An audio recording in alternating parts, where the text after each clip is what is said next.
खाटू वाले का बुलावा। कभी कभी ना जीवन में सब कुछ होते हुए भी मन खाली लगता है, ना कोई खुशी टिकती है, ना कोई शांति मिलती है, बस अंदर एक बेचैनी रहती है कि कुछ कमी है। और उसी वक्त कहीं दूर खाटू धाम के नगाड़े बजते हैं।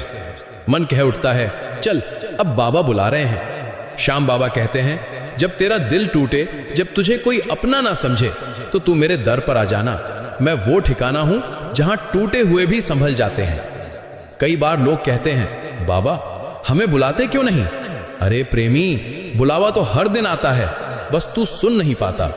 कभी वो बुलावा किसी की बात में छुपा होता है, कभी किसी गाने में, कभी किसी आंसू की लहर में। और जब तू सच्चे मन से बोले जय श्री श्याम, तो समझ लेना बुलावा आ चुका है।